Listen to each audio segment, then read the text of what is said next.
Saguenay, d'où viens-tu? Épisode 4.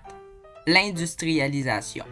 Avant 1900, le Saguenay-Lac-Saint-Jean compte surtout des petites compagnies familiales. Les plus anciennes d'entre elles sont des compagnies forestières, mais au fil du temps, l'industrie laitière et fromagère a pris une place tout aussi importante dans l'économie du Saguenay-Lac-Saint-Jean. En 1911, on compte déjà 120 fromageries qui produisent à elles seules environ 10,8% de tout le fromage québécois. Nos fermes sont aussi en grand nombre, environ 7000 à cette époque, ce qui nous vaudra le surnom du grenier du Québec. À la même époque, le potentiel hydroélectrique du territoire est un atout pour le développement industriel.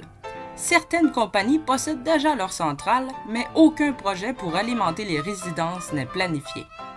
C'est à la demande de citoyens auprès de ces compagnies que certains quartiers acquièrent l'électricité.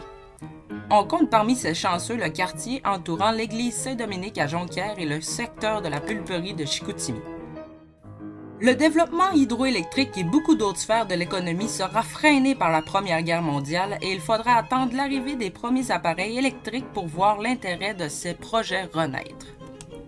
Parmi les événements importants datant d'avant la guerre, on compte entre autres la fondation des municipalités et villes de Mistassini, Val-Jalbert, Sainte-Ambroise et de Kenogami, ainsi que la construction des usines de pâte et papier de Chicoutimi, de Jonquière et de Métabenchouane. Ensuite fut l'arrivée du chemin de fer à Bagotville et la construction de Port-Alfred. Après la guerre, évidemment, il y a la grippe espagnole et le crash boursier qui ont ralenti le développement industriel.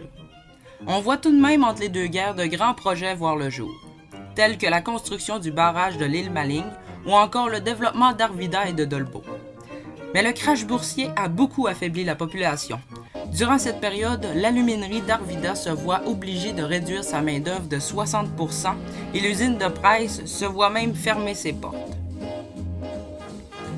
Avant la Seconde Guerre mondiale, le Saguenay se voit fêter en 1938 les 100 ans de la région avec l'adoption de son drapeau et assiste aussi à la fermeture du village fantôme de Val-Jalbert. Mais ça, c'est une autre histoire. En attendant, si vous avez aimé ma vidéo, je vous invite à vous abonner et d'activer les notifications afin d'être au courant de mes prochaines vidéos. Sur ce, je vous dis au prochain épisode. Ciao!